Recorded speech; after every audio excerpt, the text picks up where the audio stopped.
بسم الله الرحمن الرحيم. السلام عليكم ورحمة الله وبركاته.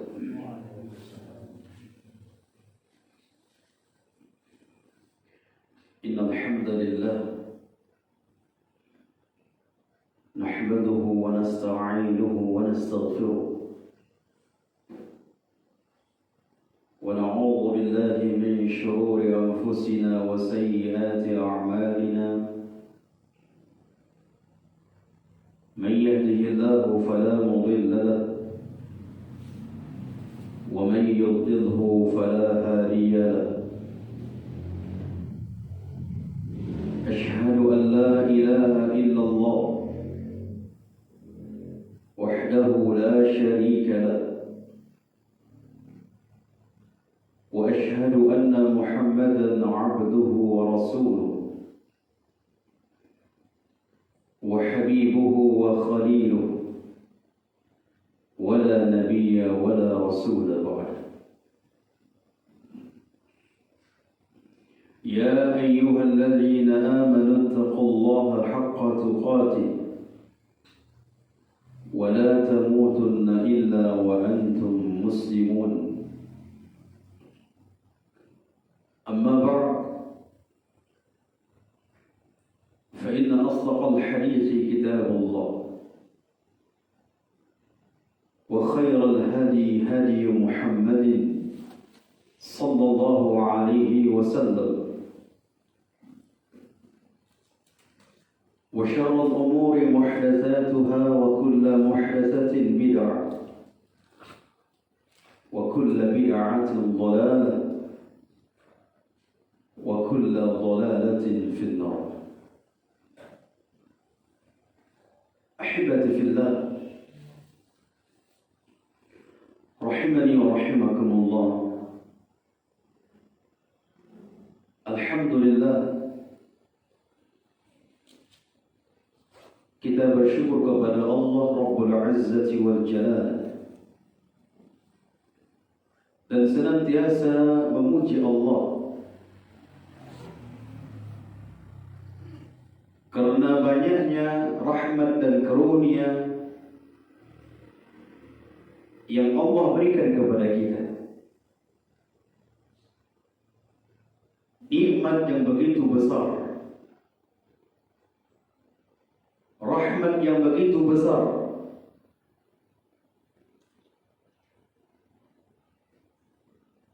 namun betapa banyak manusia tidak mensyukuri atau tidak pandai, tidak pintar di dalam melihat nikmat itu, sehingga mereka tidak bersyukur padahal nikmat itu senantiasa dia nikmati.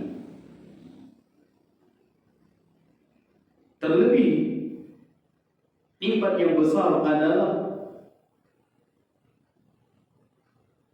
tatkala seseorang dimudahkan oleh Allah di dalam menjalani kewajiban atau menunaikan kewajiban. Ini nikmat besar. Seperti yang saat ini kita duduk di sini untuk mempelajari agama Allah ini, dan benar-benar nikmat yang kita harus rasakan itu. Tatkala Allah jadikan kita orang-orang yang duduk di majelis ilmu, itu nikmat. Banyak manusia tidak merasakan nikmatnya duduk di majelis ilmu. Dan kita lihat tadi, habis sholat pulang. Allah, anak pribadi kok heran melihat manusia-manusia seperti ini. Kapan dia akan mengingat Allah? Kapan akan melembutkan hatinya? Kapan dia akan mengingat tentang takut kepada Allah? Kalau tidak di majelis ilmu, seolah-olah tidak butuh dengan ilmu agama. Wallahi, ilmu agama itu kata para ulama nur, cahaya. Coba kita bayangkan kalau seandainya kita berjalan di sebuah jalan yang gelap gulita tanpa cahaya, apa yang terjadi? Kebanyakan tersesat adalah orang-orang yang tidak belajar agama. Kebanyakan orang yang meremehkan agama adalah orang yang tidak belajar agama. Termasuk orang-orang yang terkadang jatuh ke lembah ria, jatuh ke lembah meremehkan agama, meremehkan orang yang belajar agama, meremehkan orang yang mendakwahkan agama. Itu adalah orang yang paling parah di atas agama ini. Dan itu tidak disadarinya. Wallahi. Dan anda perhatikan, di tempat kita ini adalah tempat yang sulit untuk mencari orang-orang yang semangat dalam belajar. Nikmat besar kalau kita berada di lingkungan yang cinta dengan ilmu agama. Nikmat besar kalau kita berada di dalam lingkungan yang semangat di dalam mengamalkan agama, di dalam mengajarkan agama, di dalam peduli dengan agama. Nikmat besar kalau kita berada di lingkungan itu. Namun lingkungan kita ini saya melihat hanya dunia saja. Memuliakan orang yang memiliki dunia saja. Ketika manusia-manusia yang memiliki dunia padahal tidak peduli dengan agama, mereka sambut dengan wajah yang ceria. Namun orang-orang yang beragama tidak peduli dengan dia tidak memiliki dunia, mereka sambut dengan wajah yang kusam. La ilaha illallah. Agama apa yang seperti ini? Heran kita melihat jemaah.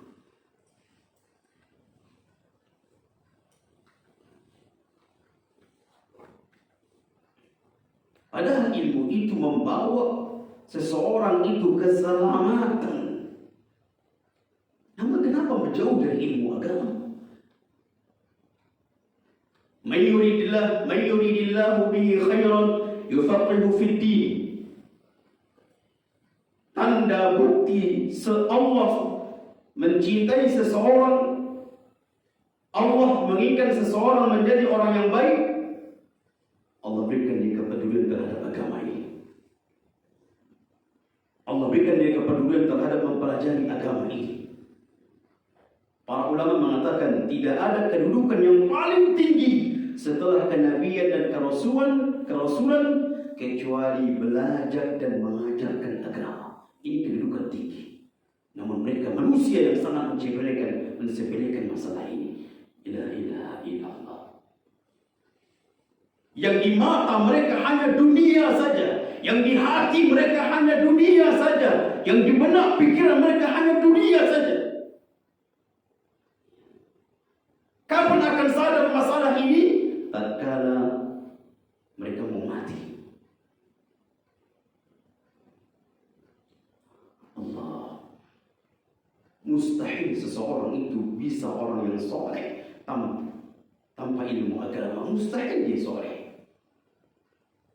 Sebutkan satu orang soleh yang tanpa belajar agama. Sebutkan. Tak akan kita dapatkan. Kita hidup subhanallah di tengah-tengah manusia yang memandang ilmu agama itu subhanallah.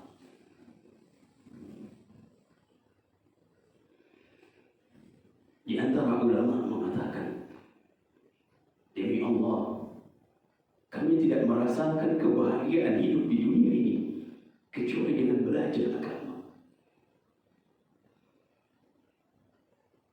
Apakah perasaan mereka kita rasakan seperti itu?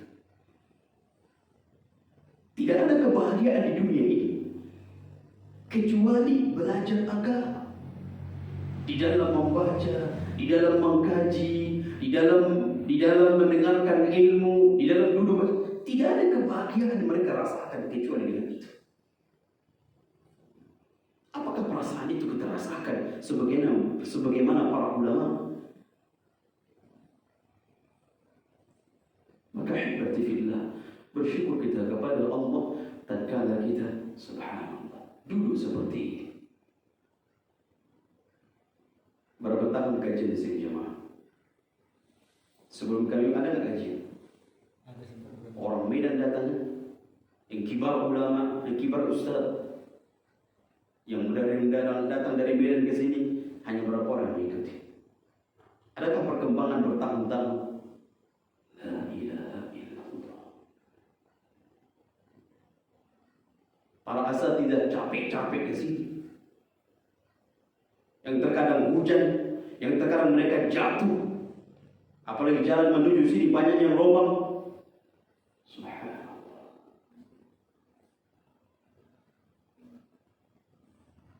Maka hibati fillah,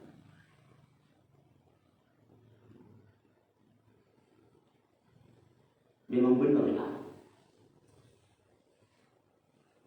zaman semakin zaman berat untuk mempertahankan agama kita ini. Zaman demi zaman berat rasanya untuk membersihkan hati kita ini. Karena di tengah-tengah kita manusia banyak yang tidak peduli dengan agama. Banyak manusia yang tidak peduli dengan peraturan-peraturan agama. Bahkan banyak manusia yang memandang agama itu sangat remeh sekali, kecil.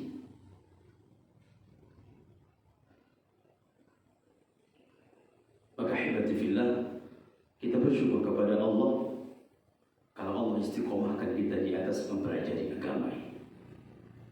Dari berjuta-juta manusia, dari ratusan orang yang hidup di permukaan bumi ini atau hidup di desa kita ini, Allah menunjuk kita termasuk duduk di majelis ilmu. Allah itu nikmat besar.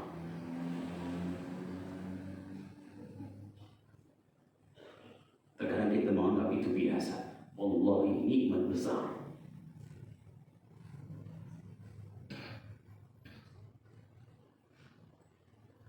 Ahibati fillah,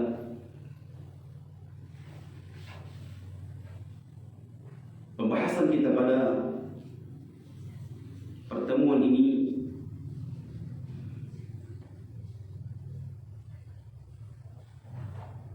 yang merupakan berkaitan tentang kehidupan setelah dunia, kehidupan setelah kehidupan dunia, dan termasuk di dalam kehidupan akhirat. Termasuk di dalam kehidupan akhirat itu ada yang namanya disebut dengan qisas.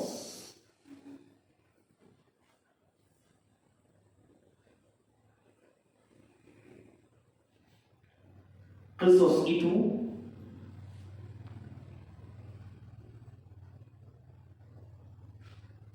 dilakukan kepada seseorang jika seseorang itu melakukan kezaliman kepada orang lain.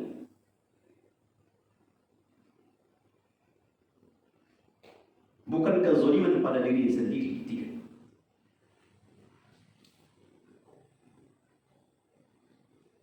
Ada namanya hisab, yaumul hisab. Di hari kita di mana diaudit perbuatan kita, dosa-dosa kita, kebaikan-kebaikan kita, baik itu dosa kepada diri kita sendiri maupun dosa kepada orang lain, akan dihisab. Dan ada namanya qisas.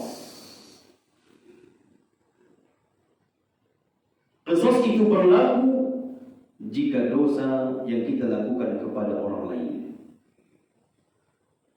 Tidak berlaku kepada jika seseorang melakukan dosa kepada diri sendiri.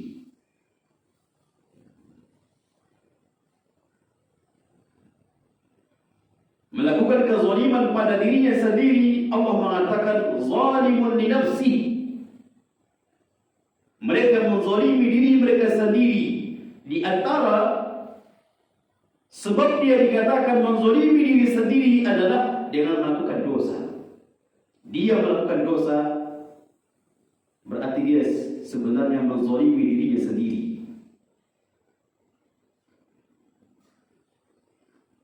Namun ada kezaliman yang lebih dahsyat dari itu adalah jika kezaliman kepada orang lain dan nanti diqisas.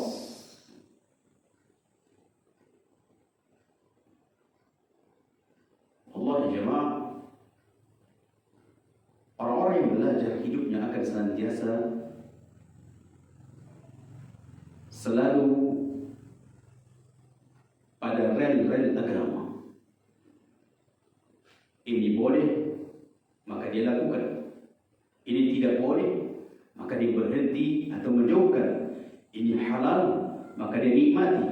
Dan ini haram, maka dia berhenti atau dia tinggalkan. Ini orang belajar.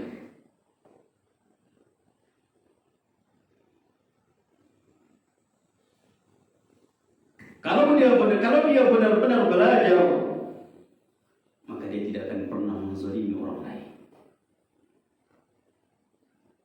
Karena dia tahu mudarat dari menzalimi orang lain itu besar. Lebih besar lagi akibat dari kalau dia menzalimi dirinya sendiri. Kalau dia melakukan dosa kepada Allah, akan lebih ringan jika dibandingkan kalau dia melakukan dosa kepada orang lain. Maka di antara ulama mengatakan 1000 dosa dibawa oleh seseorang nanti di hari kiamat, namun dosanya adalah dosa dia kepada Allah. 1000 dosa ini lebih ringan daripada seseorang yang dosanya kepada orang lain 1 dosa. 1 dosa dia bawa ke alam akhirat, ke hari kiamat. 1 dosa, namun dosa itu berhubungan dengan orang lain. Ini lebih berat daripada dia melakukan dosa di hadapan Allah 1000 kali.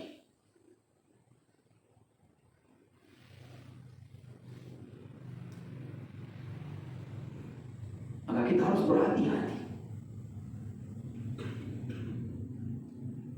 Apalagi kezaliman itu yang bersifat menumpahkan darah.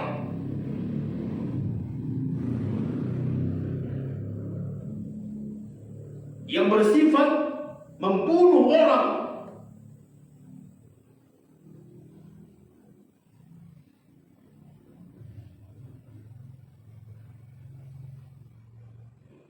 Bahkan yang akan diadili di mahkamah Allah dari dosa kepada orang lain, dari kezaliman kepada orang lain adalah pertumpahan darah, pembunuhan.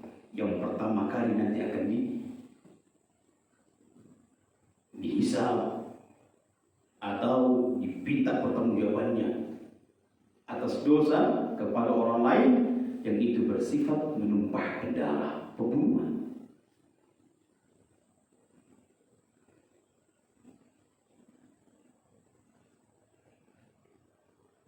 Ada juga kezaliman yang bersifat hissiyah, tak nampak dia.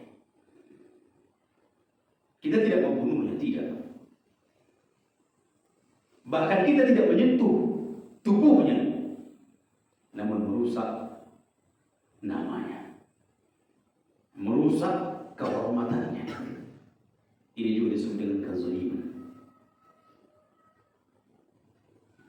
Makanya disebutkan di dalam Al-Quran ada 2 surah yang diawali dari kalimat wail.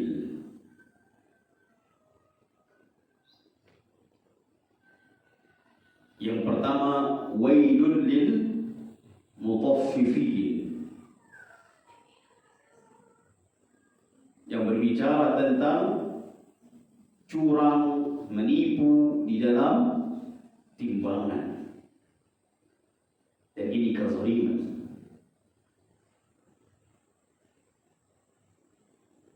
Yang kedua adalah dalam surah wailul likulli humazatin lumazah. Dalam surah Al-Humazah Allah juga memulai dengan kalimat wail.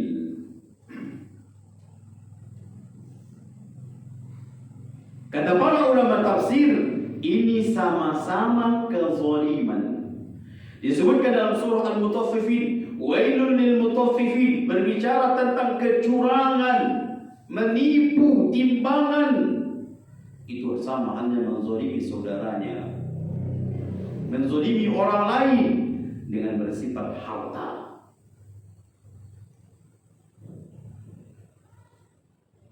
Kalau di dalam surah Al-Humazah, wailul likulli humazatin lumazah, juga disebutkan balasannya adalah wail, neraka wail, sebuah lembah neraka di dalam neraka.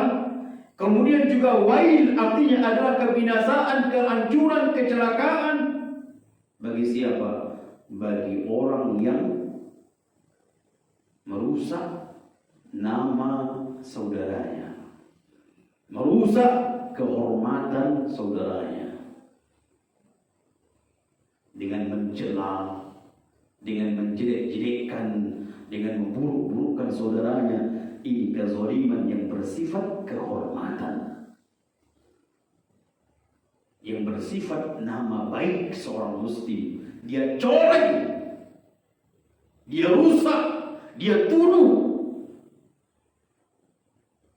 Nanti di hari kiamat akan ada qisas.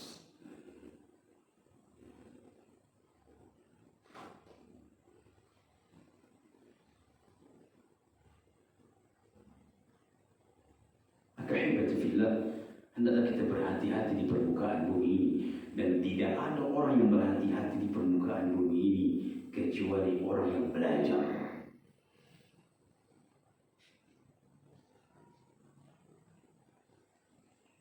Tak mungkin dia bisa berhati-hati. Makanya ketika Umar bin Khattab ditanya, wahai Amirul Mukminin, ma huwa taqwa? Apa itu taqwa? Umar bin Khattab mengatakan dengan memisalkan bertanya kembali, dia bertanya kembali kepada yang bertanya. Umar bin Khattab kembali bertanya kepada yang bertanya, wahai saudaraku, ketika Anda berjalan yang jalannya itu penuh dengan duri-duri, bagaimanakah Anda berjalan? Dia mengatakan, saya akan berjalan dengan memilih di situ tidak ada duri, dan saya akan berjalan penuh dengan kehati-hatian. Kata Umar bin Khattab, itulah takwa. Yang dia di dalam kehidupan ini penuh dengan kehati-hatian, dan tidak akan bisa dia hidup kehati-hatian kecuali dia harus belajar. Tidak ada orang yang hidup di permukaan bumi ini dengan penuh kehati-hatian kecuali orang yang belajar. Kalau dia tidak belajar, demi Allah, dia tidak akan pernah hidup kehati-hatian.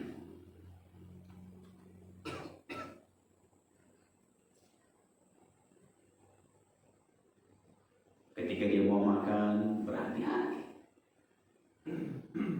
Ini apa yang dia makan? Zatnya apa yang dia makan?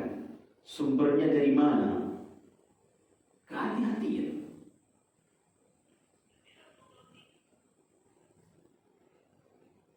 Maka kalau itu senantiasa dia lakukan dalam kehidupannya, maka dia akan menjadi orang yang bertakwa.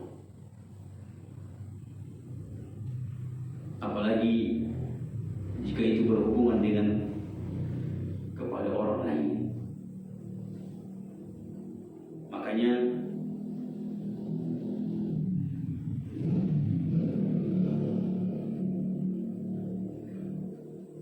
jangan menganggap orang-orang yang menipu itu hidup mereka itu akan habis. Hidup mereka akan atas perbuatan mereka itu akan ditinggalkan begitu saja. Lah. Demikian juga orang yang membunuh. Setelah dia bunuh orang lain, dia kemudian dia pergi dari tempat tersebut sampai tidak ditangkap, tidak diapain. Jangan dia menganggap bahwa dia akan selesai begitu saja. Lah, di akhirat akan ada qisas.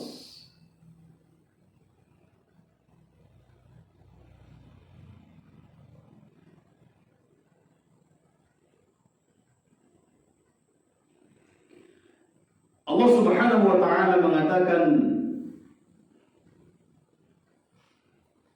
di dalam Al-Qur'an surah Ghafir ayat 17. Allah mengatakan al-yawma tujza kullu nafsin bima kasabat.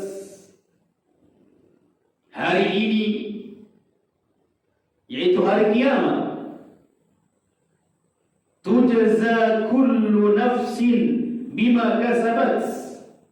Hari ini akan dibalas sesuai dengan perbuatannya. Di hari kiamat ada hari pembalasan sesuai dengan perbuatannya. Tidak mungkin Allah membalas yang dia tidak melakukannya.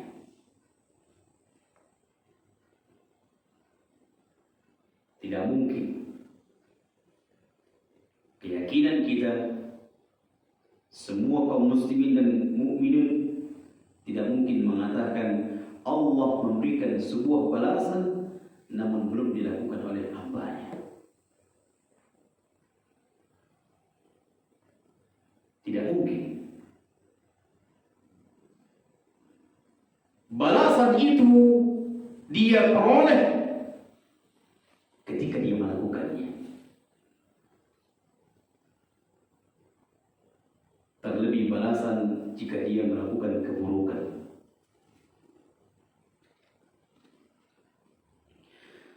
Al-yawma tujza kullu nafsin bima kasabat. Hari ini adalah hari dibalas setiap orang sesuai dengan perbuatannya. La zulma al-yawm. Tidak ada kezaliman hari ini. Di dunia ini terjadi kezaliman yang menzalimi si orang lain, nanti akan dituntut di mahkamah Allah, akan diberikan haknya di mahkamah Allah.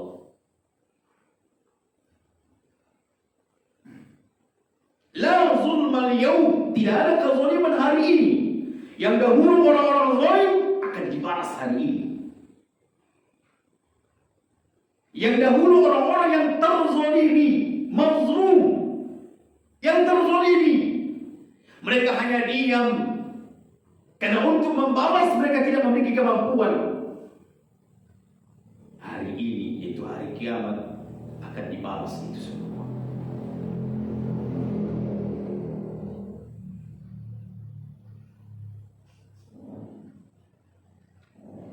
La zulma al-yawm, kata Allah, tidak ada kezaliman hari ini. Inna Allah sari'ul hisab. Sungguhnya Allah sangat cepat perhitungannya.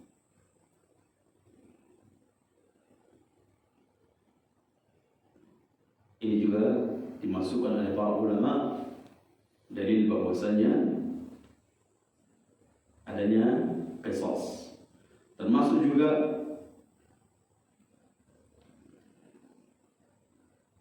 disebutkan di dalam hadis, kata Nabi sallallahu alaihi wasallam, la tu'addanna al-huquqa ila ahliha yawm al-qiyamah. Semua hak-hak yang pernah diambil di dunia akan dipulangkan kembali kepada orangnya.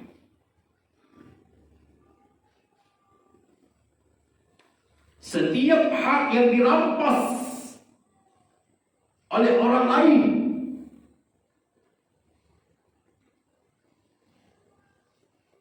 akan dipulangkan hak itu kepada pemiliknya.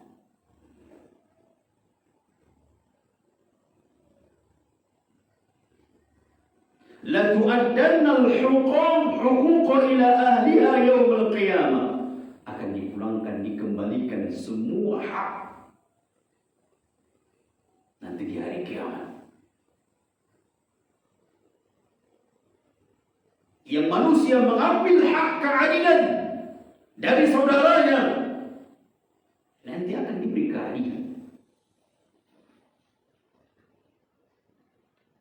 Yang manusia mengambil hak ketenangan dari saudaranya, kenyamanan dari saudaranya, nanti akan diberikan haknya.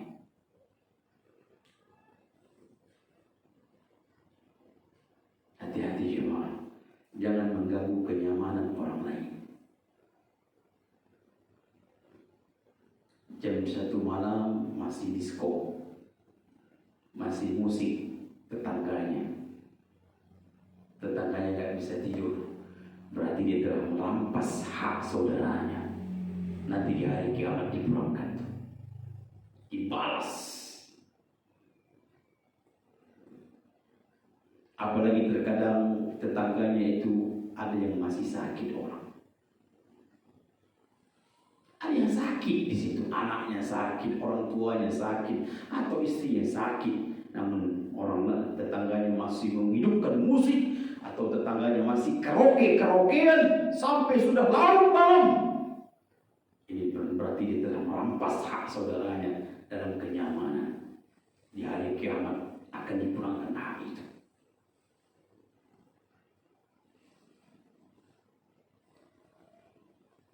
Jangan pernah mereka berpikir kami ini adalah hebat sehingga tidak ada yang bisa mengganggu kami. Hari kiamat ada.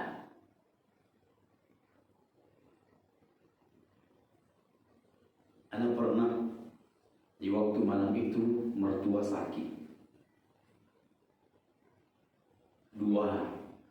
Dua rumah dari jarak itu, dua rumah dari jarak rumah kami masih lagi karaokean. Jam 10 malam tak berhenti juga. Jam 11 malam tak berhenti juga. Jam 12 malam tak berhenti juga. Jam 1 malam tak berhenti juga. Akhirnya kami datang. Mau sampai jam berapa malam kalian seperti ini? Kita ada orang sakit tuh.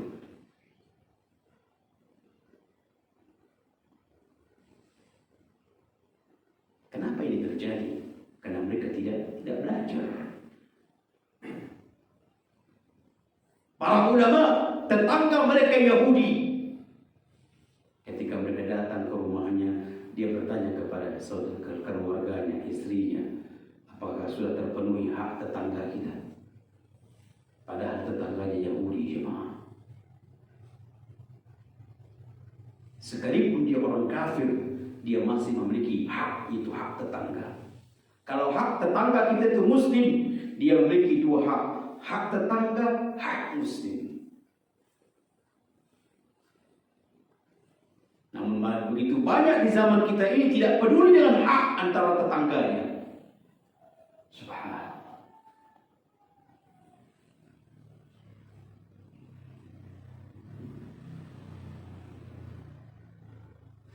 Kata Nabi sallallahu alaihi wasallam, la tu'addanna al-huquqa ila ahliha yaumul qiyamah.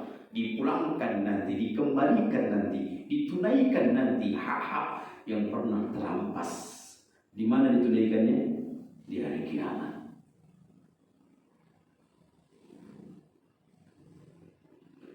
Hatta yuqala lisyatil jalha min asyatil qarra.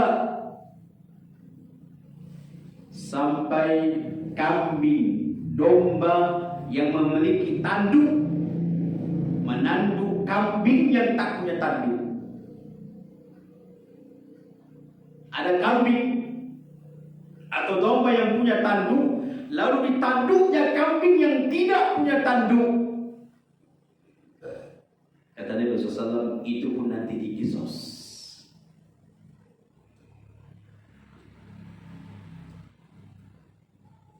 Padahal binatang, jemaah. Padahal binatang. Tak berakal itu binatang. Namun kalau seandainya kambing yang punya tanduk menanduk kambing yang tidak punya tanduk, nanti pun di sana dikisos. Kata Nabi SAW, hatta yuqala lisyatil jalha min asyatil qarra. Kambing yang punya tanduk menanduk kambing yang tidak punya tanduk, nanti dikisos. Binatang, bagaimana kalau itu manusia?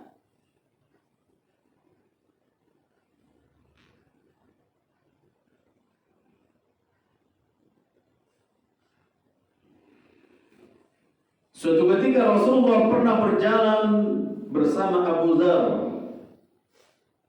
Al-Ghifari, sahabat yang mulia.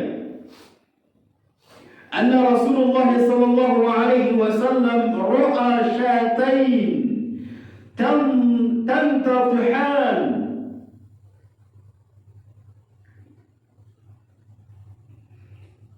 Bahwasanya Rasulullah SAW melihat dua kambing saling menandu. Dua kambing saling menandu. Faqala, kemudian Nabi bertanya kepada Abu Dzar, "Ya Abu Dzar, hal tadri fima tantatihan?" Kata Rasulullah, "Wahai Abu Dzar, apakah engkau tahu kenapa mereka itu saling menandu? Kenapa kambing itu saling menandu, saling berantem sehingga saling menandu mereka?" Kata Abu Dzar, "Qala la." Dia tidak tahu, anak tidak tahu. Qala, kemudian Nabi SAW mengatakan, "Lakinna Allah yadri." Tapi Allah tahu apa penyebab kambing itu, dua kambing itu saling menandu. Allah tahu penyebabnya. Wa sayaqdi bainahuma, dan akan ditunaikan kisos dari dua kambing itu.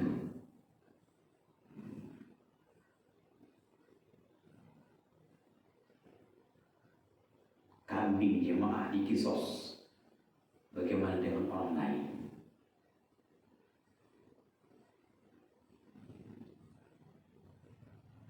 Kita hidup sekarang, subhanallah, banyak manusia tidak menghormati nyawa. Ingin dia menampakkan dia hebat, ingin dia bunuh orang lain.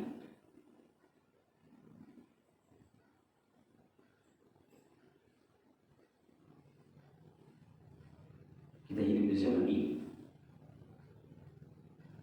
yang manusia tidak menghormati nyawa. Mudah sekali manusia saat ini membunuh orang lain. Mudah sekali.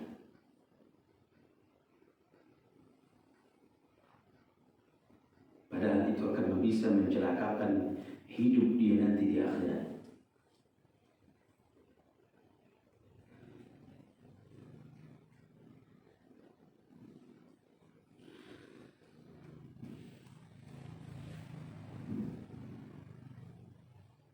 Makanya jika dihadapkan misalnya dua orang yang sama-sama bersalah, yang mereka berdua ini sama-sama bersalah, sama-sama melakukan kezaliman, apakah mereka akan juga mendapatkan balasan? Padahal mereka berdua sama-sama melakukan kezaliman.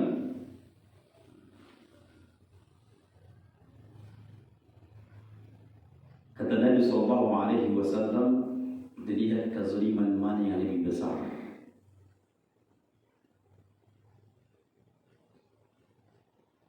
Kalau salah satu di antara mereka lebih besar kezaliman, sekalipun itu hanya sebatas membalas, dia hanya membalas kezaliman itu, namun dia membalas kezaliman itu melampaui batas dari yang pertama, maka akan dibahas atas berlebihnya dia membalas itu, atas kelampauan atau melampaui batas dia membalas atas kezaliman itu, maka dia akan mendapatkan balasannya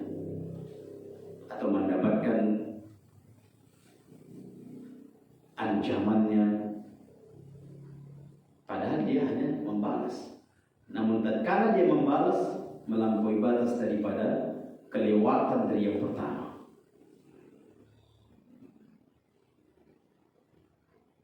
Berarti jemaah,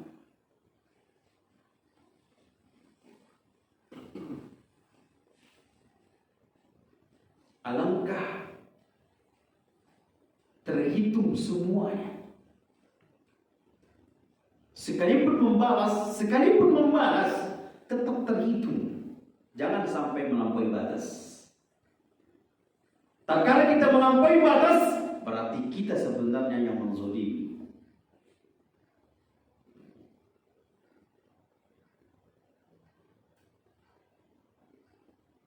Jangankan manusia, hewan pun jika itu terjadi, sebagaimana hadis ini.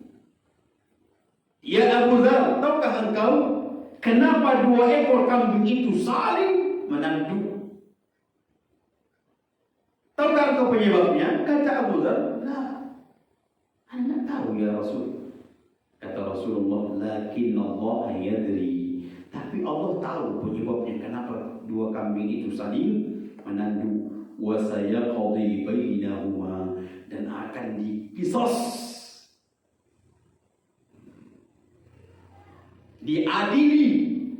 Kambing 2 ini akan diadili nanti di hari kiamat. Bagaimana dengan manusia? Kambing saja diadili, bagaimana dengan manusia? Hewan saja akan ditunaikan, akan diadakan pengadilan, bagaimana dengan manusia?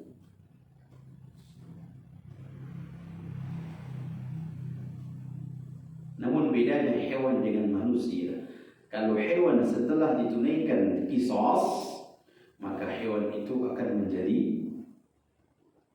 apa jemaah? Menjadi tanah.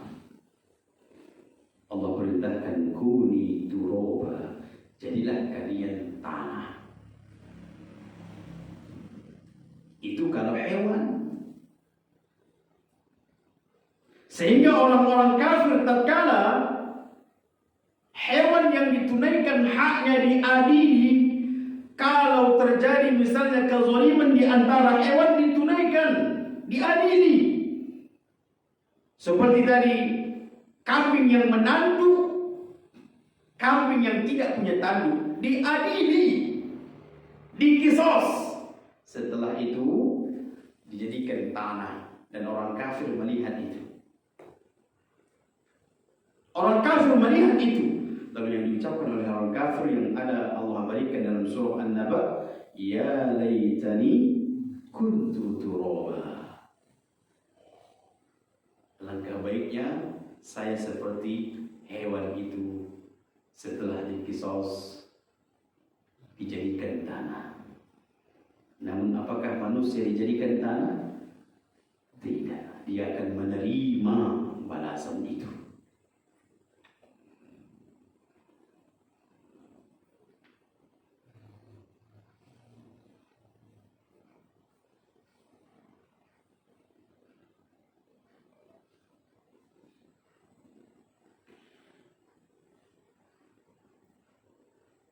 Rasulullah SAW juga mengatakan, "Man daraba darban zulman iqtussa minhu yawmal qiyamah."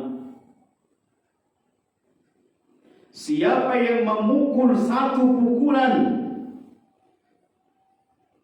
yang pukulan itu kezaliman, akan dikhusus di hari kiamat. Satu pukulan jemaah.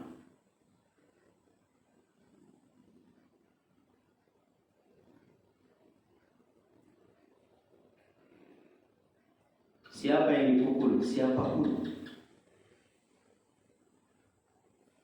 Kalau kita memukul orang lain, siapapun dia, satu pukulan akan dikisus nanti di hari kiamat.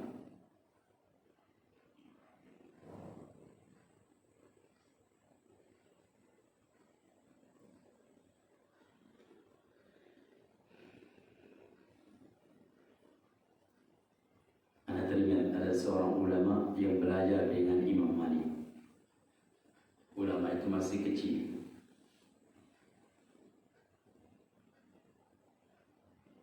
Entah bagaimana ajudannya Imam Malik atau perwakilan Imam Malik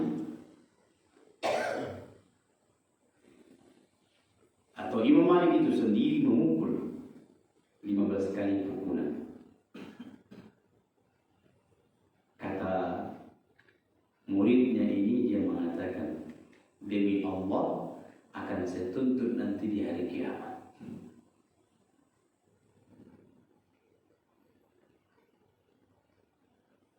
Seketika itu Imam Malik takutnya kepada Allah, apalagi dia mengatakan akan dituntut haknya.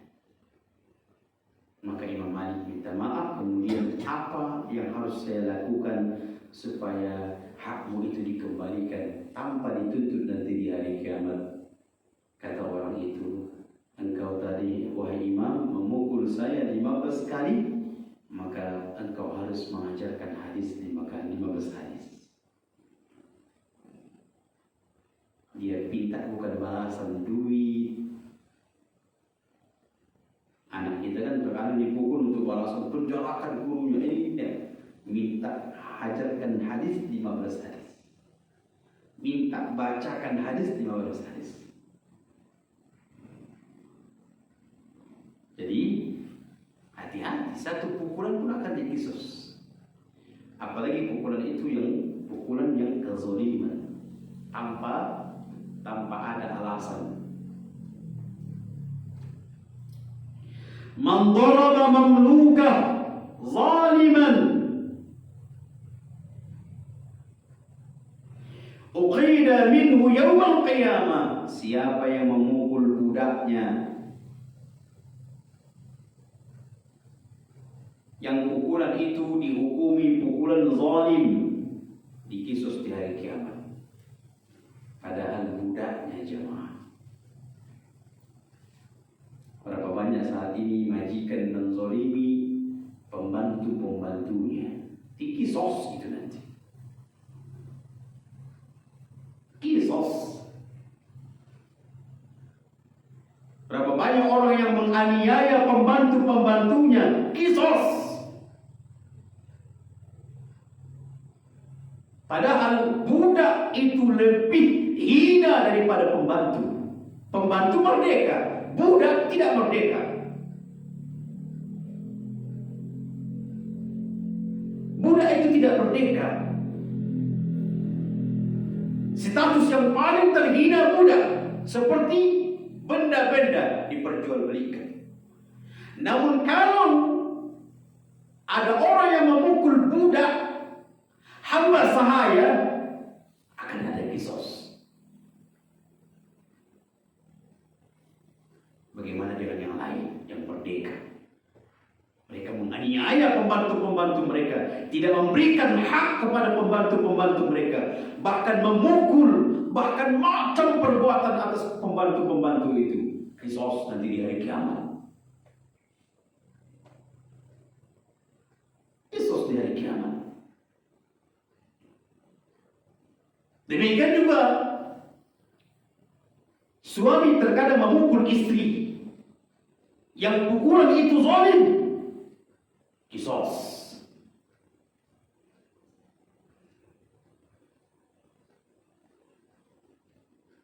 Anda teringat atas pertanyaan seorang akhwat ketika suaminya marah, apa yang di depannya lempar. Apa yang ada di depannya dilemparkannya kepada istrinya itu.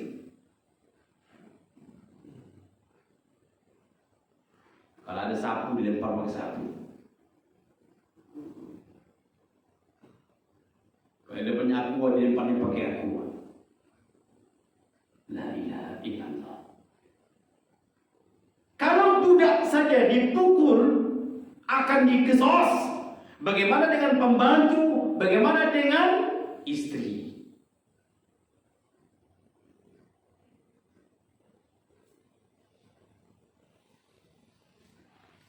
Maka hibati fillah, hati-hati kita. Makanya Al-Imam Al-Mula'i mengatakan, ada nanti di hari kiamat istri-istri yang menuntut di hadapan Allah atas perbuatan suami-suaminya. Istri-istri dikatakan para ulama, seorang ulama Al-Imam Mulai, ada nanti di hari kiamat istri-istri yang meminta hak mereka dan yang mereka minta di mahkamah Allah, di hadapan Allah kepada suami-suaminya, karena suami tidak menunaikan hak, karena suami menzaliminya. Makanya wajar saja ancaman bagi orang yang memiliki istri dua, kalau tidak adil nanti di hari kiamat apa yang terjadi?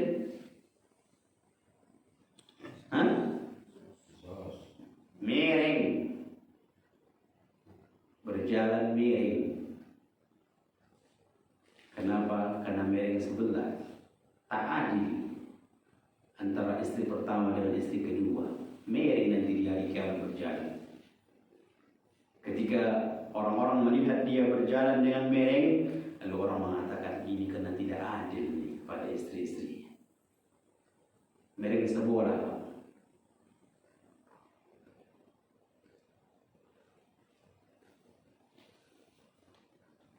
Subhanallah. Jadi man daraba mamlukan zaliman uqila minhu yaumil qiyamah. Siapa yang memukul budak akan dikisos di hari kiamat.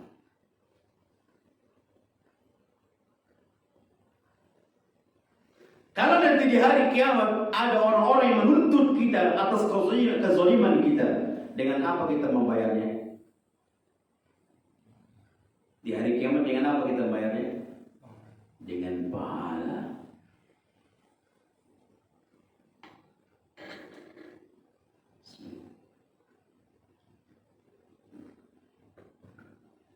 Kalau habis pahalanya, diambil dosanya, diberikan kepada orang yang berbuat zalim itu. Sudahlah pahala habis, dosa bertambah.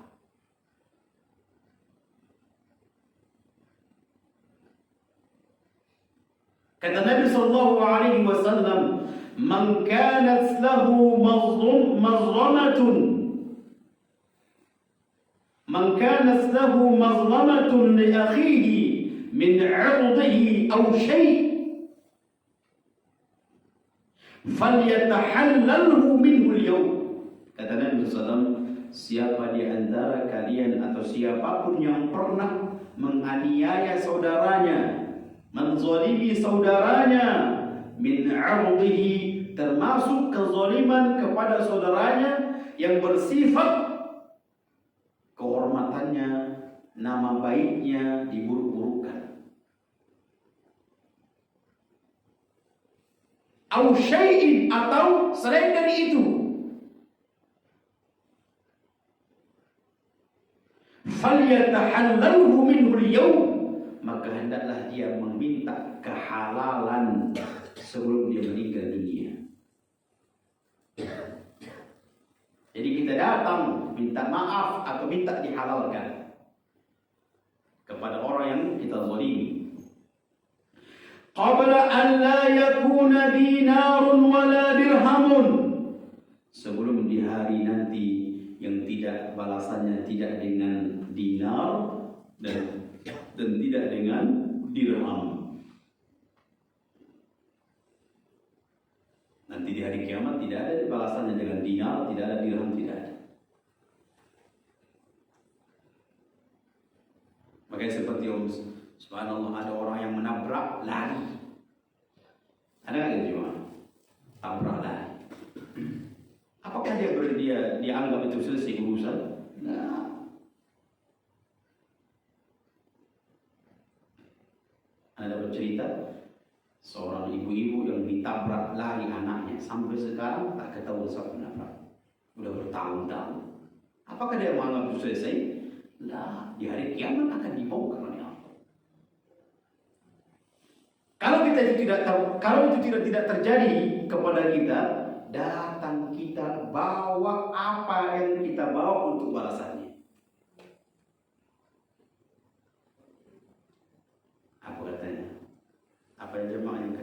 damai gitu.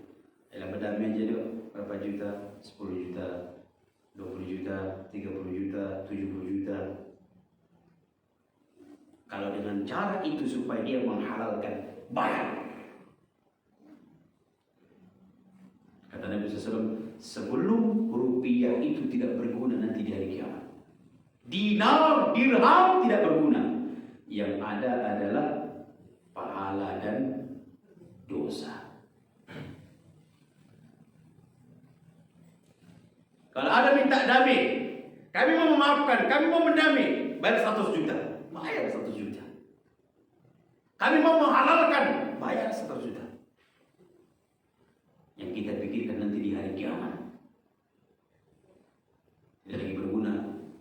Rupiah, dinar, dirham tidak lagi berguna. Qabla an la yakuna dinarun wala dirhamun. Sebelum nanti suatu hari yang hari itu tidak lagi berguna dinar dan dirham. In kana lahu amalun salih ukhidha minhu biqadri mazlumatihi. Kalau dia ada amal solehnya, diambil darinya sekadar kezaliman dia. Diambil amal solehnya. Di dunia ini sholat tahajudnya aktif, diambil sholat tahajudnya. Di dunia ini dia senantiasa baca Quran, diambil pahalanya, amal baca Qurannya, diberikan kepadanya. Wa in lam takun lahu hasanatun ukhidha min sayyiati sahibihi fahumila alaihi. Sudah dia melakukan kezaliman, pahala pun tak ada. Sudah dia melakukan keburukan atau melakukan zalim kepada orang lain, mau diambil kebaikan, tak ada kebaikannya. Terus bagaimana? Keburukan orang yang terzalimi itu, dosa orang yang terzalimi itu diberikan kepadanya. Kalau untuk dibalas dengan kebaikan atau pahala dia, gak ada. Ini orang parah betul ini orang. Udah berbuat zalim, beramal tidak, melakukan kebaikan tidak ada, tak ada kebaikannya pun tak ada. Bukan berhenti, tidak. Diambil dosa dari yang terzalimi, diberikan kepadanya. Sehingga semakin banyaklah dosanya, maka fahumila alaih, lalu dicampakkan.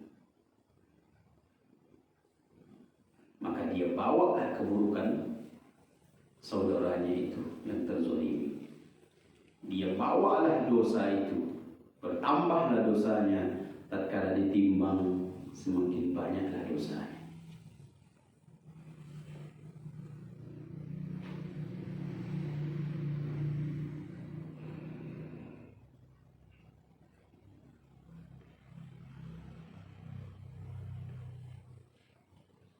Terakhir disebutkan dalam sebuah hadis, ada seseorang mengadu kepada Rasulullah sallallahu alaihi wasallam. Dia mengatakan, ya Rasulullah, inna li mamlukin yukadzibunani wa yakhununani wa ya'sunani wa ashtumuhum wa adribuhum fa kaifa ana minhum. Orang ini bertanya kepada Rasulullah, ya Rasulullah, saya punya beberapa budak. Namun budak ini penjahat. Budaknya ini mendustai majikannya, apa namanya, pemiliknya ya. Dia dustai. Dia khianati. Dia tidak menurut tidak patuh atas perintah majikannya, yang punya hamba itu, yang punya budak itu, yang punya hamba sahaya itu, pemiliknya, dia nggak patuh.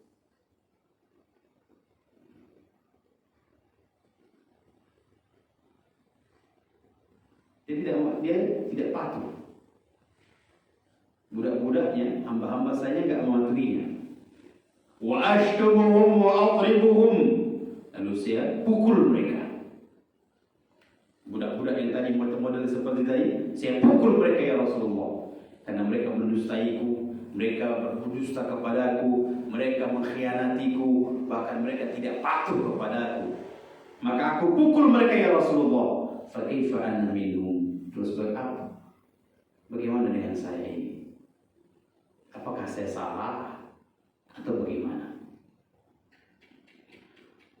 Kata Nabi SAW, yuhsabu ma khanuka وعصوك وكذبوك وعقابك إياهم فإن كان عقابك إياهم بقدر ذنوبهم كان كفافا. Adapun balasan yang engkau lakukan kepada mereka, mungkin engkau hukum mereka, dan itu adalah sebagai balasan atas perbuatan mereka. Namun ingat, jika hukuman itu setara, sesuai dengan perbuatan mereka, kana kafafa, maka itu tidak masalah. Tidak masalah.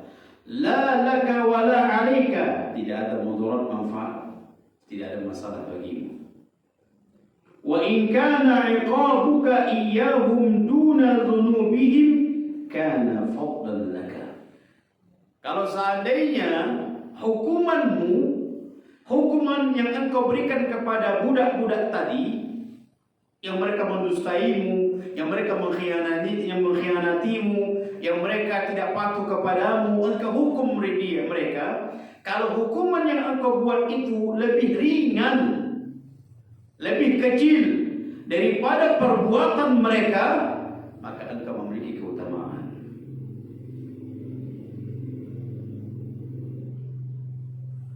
Engkau memiliki keutamaan, tidak berdosa engkau. Wa in kana iqabuka iyyahum fawqa dhunubihim iqtassu lahum minka al-fadl. Namun ingat, jika hukumanmu itu lebih besar daripada perbuatan yang mereka lakukan, maka engkau akan dikisos nanti di hari kiamat.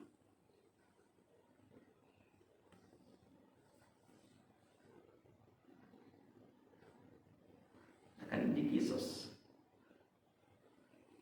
Maka hebati fillah, banyak sekali hadis-hadis riwayat yang menjelaskan kepada kita hukum kisos itu ada.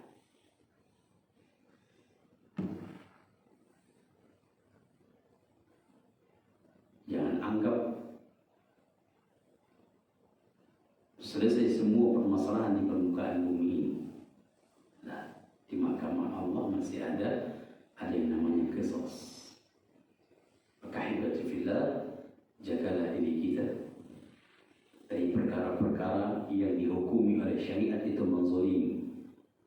Bisa saja menzalimi istri kita, bisa saja menzalimi tetangga kita, bisa saja menzalimi keluarga kita, bisa saja menzalimi masyarakat kita.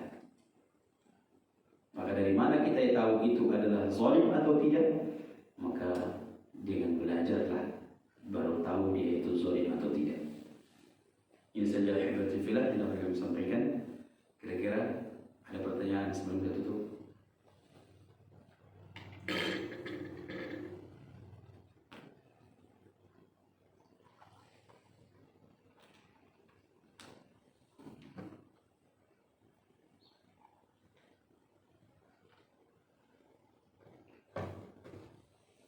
Baik, kalau tidak ada, alhamdulillah. Ahibati fillah, ini adalah kajian terakhir kita, karena kami akan berangkat ke Pekanbaru insyaallah di akhir bulan ini.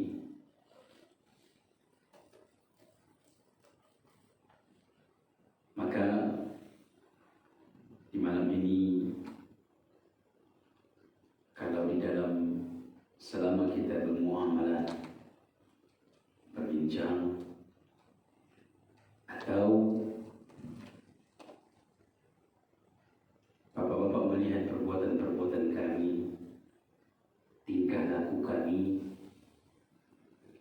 atau ucapan kami di dalam penyampaian kajian-kajian seperti ini, kalau ada sesuatu yang membuat di dalam hati jemaah tidak enak, maka malam ini kami mohon dimaafkan. Kami berharap mudah-mudahan itu nanti tidak sampai kepada ke mahkamah Allah, tidak sampai kita bawa perkara itu di akhirat. Hendaknya kita selesaikanlah di dunia ini, dan kami tidak tahu apakah kami berjumpa lagi dengan bapak-bapak atau tidak. Yang kedua, kami berharap kepada jemaah, kalau seandainya nanti bapak-bapak dan ibu-ibu mendengar kami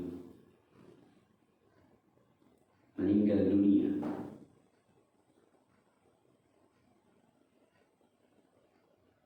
bapak-bapak tahu informasi dari mana, mungkin dari media sosial atau mungkin dari penyampaian telah meninggal kami misalnya, maka kami berharap kepada bapak, walaupun tidak bisa untuk ikut mensolatkannya karena itu tempat begitu jauh, maka kami berharap agar bapak-bapak dan ibu-ibu menselipkan doa untuk kami. Bapak bacakan Allahumma ighfir lahu warhamhu wa'afihi wa'fu anhu. Anggaplah itu sebagai balasan bagi kami atas apa yang kami sampaikan, ilmu-ilmu yang kami tidak meminta apa-apa.